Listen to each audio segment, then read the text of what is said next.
बाद वाले अध्याय में इनमें से कुछ छिद्रों के बारे में बताऊंगा। जैसा आप जानते हैं, 1974 में कर्मचारियों को निवेशक बनने और अपने रिटायरमेंट के लिए पैसा बचाने की जरूरत महसूस हुई। इससे 401(k) उत्पन्न हुआ। 401(k) के साथ समस्या ये है कि सरकार ने कर्मचारियों के लिए इस छिद्र को बंद कर दिया। मैं आपको समझाता हूँ। जब कोई व्यक्ति पैसे की खातिर काम करता है तो उसकी आमदनी को उपार्जित आमदनी मानकर सबसे ऊंची दर से टैक्स लगाया जाता है। जब कोई कर्मचारी 401(k) योजना से पैसे निकालता है तो वो किस तरह की आमदनी होगी? आपने अंदाजा लगा लिया, वो उपार्जित आमदनी होगी। जरा सोचें, बचत पर मिलने वाले ब्याज को किस तरह की आमदनी मानकर टैक्स लगाया जाता है? एक बार फिर, उपार्जित आमदनी। इसका मतलब है कि जो व्यक्ति कड़ी मेहनत करता है, पैसे बचाता है, कर्ज से बाहर निकलता है और 401(k) योजना में रिटायरमेंट के लिए पैसे बचाता है, वो सबसे ऊंची टैक्स दर वाली आमदनी की खातिर काम कर रहा है। उपार्जित आमदनी। इसमें वित्तीय समझदारी नहीं है। इन नियमों पर चलने वालों की जेब उनके पीछे खड़े शिकारी जेब कतरे काट लेते हैं और ये लोग कम वित्तीय बुद्धिमानी का परिचय देते हैं क्योंकि वे अपनी आमदनी का एक बड़ा हिस्सा गंवा रहे हैं। वित्तीय दृष्टि से बुद्धिमान व्यक्ति ज्यादा वेतन नहीं चाहता है। वित्तीय दृष्टि से शिक्षित व्यक्ति रॉयल्टी या डिविडेंड चाहता है क्योंकि अमेरिका में इस तरह की आमदनी पर कम टैक्स लगता है। इसी वजह से ज्ञानी निवेशक पोर्टफोलियो आमदनी या निष्क्रिय आमदनी की खातिर निवेश करता है। ये गौर करना महत्वपूर्ण है कि अलग अलग लोगों के लिए टैक्स नियम अलग होते हैं, इसलिए कोई भी वित्तीय निर्णय लेने से पहले सुयोग्य टैक्स वकीलों और टैक्स अकाउंटेंट से टैक्स संबंधी सलाह अवश्य लें। 1913 में federal reserve bank of the United states का गठन हुआ। ये तारीख अमेरिका के इतिहास की संभवतः सबसे महत्वपूर्ण तारीख है जब वैश्विक धन के नियम सचमुच बदलना शुरू हुए। ये वो तारीख है जिस दिन वेतनभोगी कर्मचारियों की व्यक्तिगत दौलत पर हमला शुरू हुआ। पहली बात, federal reserve bank of the United states सरकारी संस्था नहीं है। ये एक मिथक है, ना ही ये अमेरिकी संस्था है। ये तो एक बैंक है जिसके स्वामी संसार के कुछ सबसे अमीर लोग हैं। फेडरल रिजर्व बैंक के गठन के बाद संसार के सबसे अमीर लोगों ने संसार के सबसे अमीर देश की मौद्रिक प्रणाली का नियंत्रण अपने हाथ में ले लिया और फिर धन के नियम बदल गए। आज मैं सुनता हूँ कि अमेरिका के लोग सरकार से अमेरिकी नौकरियों और अमेरिकी हितों की रक्षा करने की मांग कर रहे हैं। कभी कभार मैं लोगों को कहते सुनता हूँ, अमेरिकी खरीदो या अमेरिकी व्यवसायों को सहारा दो। देखिए, इसके लिए बहुत देर हो चुकी है। ये हताश लोगों की कमजोर चीखें हैं। 1913 में संसार के सबसे अमीर लोगों ने संसार की सबसे अमीर अर्थव्यवस्था यानी अमेरिकी अर्थव्यवस्था का नियंत्रण अपने हाथ में लेकर विश्व की धन आपूर्ति को नियंत्रित कर लिया। उन्होंने किसी को भी बताए बिना नियम बदल दिए। आज अमेरिकी अर्थव्यवस्था तकनीकी दृष्टि से दिवालिया हो चुकी है।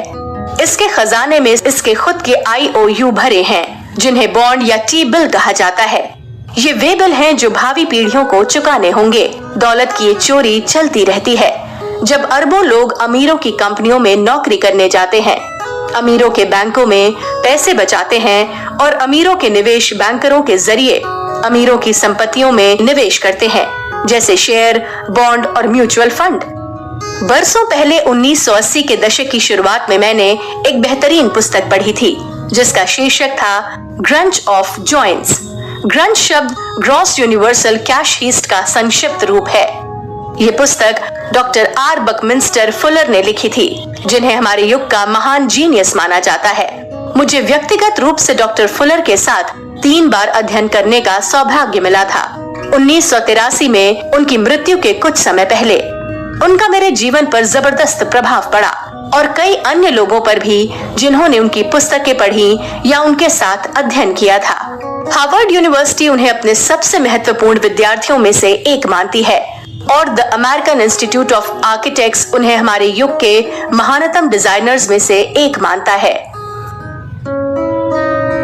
अगर आप डॉक्टर फुलर की पुस्तक ग्रंच ऑफ जॉइंट्स को पढ़ सकें तो मुझे यकीन है कि आपके सामने ये ज्यादा स्पष्ट हो जाएगा कि पैसे का खेल किस तरह लोगों से चुराया गया था और हमारी शिक्षा प्रणाली द्वारा इसे खोजे जाने से कैसे बचाया गया। मुझे विश्वास है कि ये पुस्तक आपको विचलित कर देगी, खासतौर पर जब आप ये देखते हैं कि तेल, युद्ध, बैंकों, अर्थव्यवस्था और शिक्षा के संदर्भ में आज क्या हो रहा है।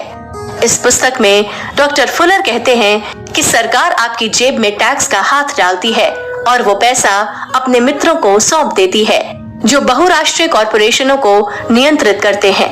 दूसरे शब्दों में, हमारे चुने हुए नेता, सांसद और सीनेटर जनता का प्रतिनिधित्व नहीं करते हैं, वे तो बड़े व्यवसायियों का प्रतिनिधित्व करते हैं। आश्चर्य की बात है, 2003 में राष्ट्रपति जॉर्ज डब्ल्यू बुश और संसद में रिपब्लिकन्स ने दरअसल प्रिस्क्रिप्शन ड्रग बेनिफिट बिल को जबरन आनन फानन में पारित कर दिया। ये विधेयक पिछले 20 सालों में संसद से गुजरे सबसे महंगे विधेयकों में से एक था। इससे अमेरिकी टैक्स देने वाले को $500 अरब से ज्यादा की लागत आई। विधेयक पारित होने के कुछ समय बाद ही दवा कंपनियों ने कई सांसदों और स्टाफ को नियुक्ति दी, जिनमें से कुछ को तो मिलियनों डॉलर का वेतन दिया गया। ये ग्रंज का व्यवहारिक उदाहरण है। आप इस विषय पर जो दूसरी पुस्तकें पढ़ सकते हैं वे ये हैं: the dollar crisis, Richard Duncan; the battle for the soul of capitalism, John Bogle; empire of debt, Bill Bonner और एडिसन वेगन। इन चारों पुस्तकों को देखने का महत्व ये है कि हर लेखक एक अलग क्षेत्र का है और एक अलग दृष्टिकोण रखता है। इन्हें तंत्र की आलोचना करने वाले किसी अकेले असंतुष्ट समूह ने नहीं लिखा है। मिसाल के तौर पर डॉक्टर फुलर भविष्यवादी थे, रिचर्ड डंकन अंतर्राष्ट्रीय बैंकर हैं, जॉन बोगल द वैनगार्ड समूह के संस्थापक हैं, बिल बॉनर और एडिसन वेगन अंतर्राष्ट्रीय निवेश सलाहकार हैं। चार अलग अलग क्षेत्रों के लोगों की चार अलग अलग पुस्तकें बुनियादी तौर पर एक ही चीज कह रही हैं। लोग पैसे के साथ खेल रहे हैं और इसे कानूनी रूप से चुरा रहे हैं। नियमों का नया समूह। व्यक्तिगत रूप से मैं तंत्र को बदलने की कोशिश नहीं कर रहा हूँ। मेरा व्यक्तिगत दर्शन ये है कि खुद को बदलना सिस्टम को बदलने से ज्यादा आसान होता है। दूसरे शब्दों में, मैं ऐसा व्यक्ति नहीं हूँ जो पवन चक्कियों को चलाने वाली हवाओं से लड़ना चाहता हो। इसलिए मेरा कोई राजनीतिक रुझान नहीं है। मैं नहीं मानता कि राजनीति या नेता उन लोगों के खिलाफ ज्यादा कुछ कर सकते हैं जो पैसे के संसार को चलाते हैं। ज्यादातर नेता चुने जाने की खातिर उन्हीं लोगों की कठपुतलियां बन जाते हैं जो संसार के पैसे को नियंत्रित करते हैं। ज्यादातर वित्तीय सलाहकार इन विश्व बैंकरों के कर्मचारी होते हैं। मैं तो बस नियम जानना चाहता हूँ और नियमों के हिसाब से खेलना चाहता हूँ। इसका मतलब ये नहीं है कि नियम न्यायपूर्ण या सबके लिए समान है। वे नहीं हैं। पैसे के नियम जो हैं सो हैं और वे नियमित रूप से बदलते रहते हैं। इसके अलावा अन्यायपूर्ण होने के बावजूद पैसे के इस नए संसार ने बहुत सी अच्छाई भी की है। इसने संसार में जबरदस्त दौलत और नए प्रोडक्ट उत्पन्न किए हैं और हर जगह जीवन स्तर को बढ़ाया है। इसने अरबों लोगों के जीवन की गुणवत्ता को बेहतर बनाया है। पैसे से बहुत सी भलाई हुई है। दुर्भाग्य से इन परिवर्तनों की कई देशों, हमारे पर्यावरण और कई लोगों को भारी कीमत चुकानी पड़ी है। कई तो वित्तीय दृष्टि से नादान लोगों से फायदा उठाकर बहुत अमीर बन गए हैं। कई दूसरों की दौलत लेकर अमीर बन गए हैं। इसलिए वित्तीय IQ 2 अपने धन की रक्षा करना एक बहुत महत्वपूर्ण वित्तीय बुद्धि है। अज्ञानता आनंद है और वित्तीय शिकारी इसी बात पर भरोसा कर रहे हैं कि आपकी अज्ञानता उन्हें बहुत अमीर बनाती रहेगी। गरीब डैडी अक्सर सलाह देते थे, अपने साधनों से कम में जियो। अमीर डैडी कहते थे, अगर तुम अमीर बनना चाहते हो तो तुम्हें अपने साधनों को फैलाने की जरूरत है। इस अध्याय में आपको ये पता चलेगा कि वित्तीय दृष्टि से अपने साधनों से कम में जीना अमीर बनने का बुद्धिमत्तापूर्ण तरीका नहीं है। आप बजट बनाने के बारे में सीखेंगे। आपको पता चलेगा कि दो तरह के बजट होते हैं। एक होता है बजट डेफिसिट यानी घाटे का बजट और दूसरा होता है बजट सरप्लस यानी बजट आधिक्य। वित्तीय IQ 3 इतना महत्वपूर्ण इसलिए है क्योंकि सरप्लस बजट बनाना सीखना ही अमीर बनने और अमीर बने रहने की कुंजी है। बजट एक योजना है। बजट शब्द ही एक परिभाषा है, संसाधनों और व्ययों के समन्वय की योजना। अमीर डैडी कहते थे कि बजट एक योजना है। उन्होंने आगे कहा, ज्यादातर लोगों का बजट अमीर बनने के बजाय गरीब या मध्य वर्गीय बनने की योजना होता है। ज्यादातर लोग बजट सरप्लस के बजाय बजट डेफिसिट में जीवन बिताते हैं। बहुत से लोग बजट सरप्लस उत्पन्न करने की खातिर काम नहीं करते हैं, बल्कि अपने साधनों से कम में जीने के लिए काम करते हैं, जिसका अक्सर मतलब होता है बजट डेफिसिट। पहले प्रकार का budget deficit. बैरेंस finance and investment handbook में बजट डेफिसिट की ये परिभाषा दी गई है: सरकार, कॉरपोरेशन या व्यक्ति के लिए आमदनी से अधिक व्यय। शब्दों पर गौर करें। आमदनी से अधिक व्यय, आमदनी से ज्यादा खर्चा करना बजट डेफिसिट का कारण है। इतने सारे लोग बजट डेफिसिट में रहते हैं। इसका कारण ये है कि पैसे खर्च करना पैसे कमाने से ज्यादा आसान होता है।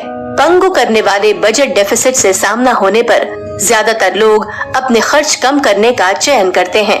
खर्च कम करने के बजाय अमीर डैडी आमदनी बढ़ाने की सलाह देते थे। वे सोचते थे कि आमदनी बढ़ाकर अपने साधनों का विस्तार करना ज्यादा स्मार्ट तरीका है। सरकार का बजट डेफिसिट। सरकार के बजट डेफिसिट के बारे में बैरेंस ने कहा है, अमेरिका की संघीय सरकार द्वारा संचित बजट डेफिसिट को ट्रेजरी बॉन्ड जारी करके फाइनेंस करना होगा।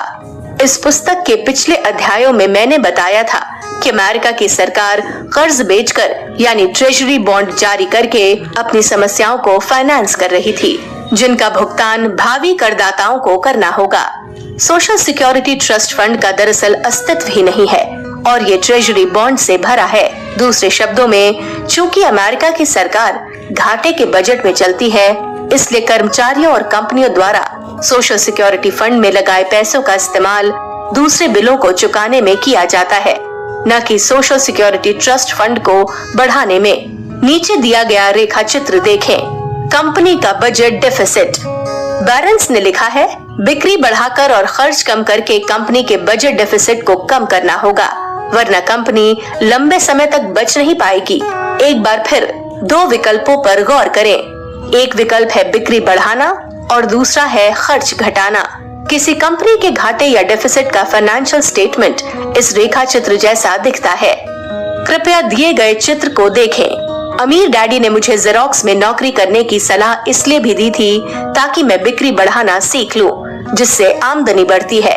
कई कंपनियों और व्यक्तियों के लिए आमदनी बढ़ाना मुश्किल होता है।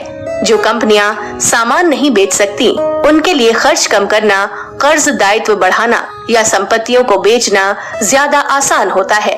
खर्च कम करने, कर्ज बढ़ाने और संपत्तियां बेचने के साथ समस्या ये है कि इससे स्थिति आमतौर पर बदतर हो जाती है। इसलिए अमीर डैडी ने बेचना सीखने की सलाह दी थी। अगर कोई व्यक्ति बेच सकता है तो वो अपनी आमदनी बढ़ा सकता है। अमीर डैडी के हिसाब से खर्च घटाने के बजाय आमदनी बढ़ाना बजट डेफिसिट की समस्या को सुलझाने का ज्यादा अच्छा तरीका है। जाहिर है, अगर आलीशान पार्टियों जैसी फिजूल खर्ची हुई है या गैर उपयोगी कर्ज लिया गया है, जैसे कंपनी का जेट खरीदने के लिए, तो ज्यादा बेचने की कोशिश करने से पहले इन गैर जिम्मेदाराना वित्तीय समस्याओं को दूर करना अच्छा रहेगा। व्यक्ति का बजट डेफिसिट।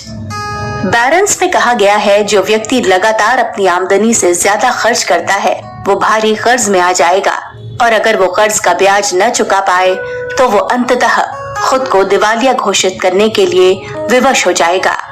जैसा हम जानते हैं, कई लोग इसलिए कर्ज में डूबे हैं क्योंकि वे अपनी आमदनी से ज्यादा खर्च करते हैं। लेकिन जैसा पिछले अध्याय में बताया गया था, लोगों के पास खर्च करने के लिए कम इसलिए है क्योंकि वित्तीय शिकारी या जेब कतरे कर्मचारियों को वेतन मिलने से पहले ही उनका पैसा झपट रहे हैं।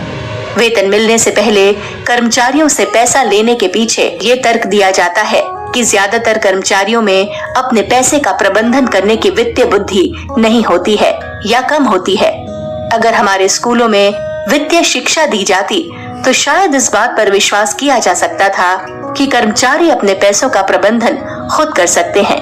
लेकिन चूंकि ऐसा मामला नहीं है, इसलिए सरकारी अफसर और बैंकर कर्मचारियों की खातिर उनके पैसों का प्रबंधन करते हैं।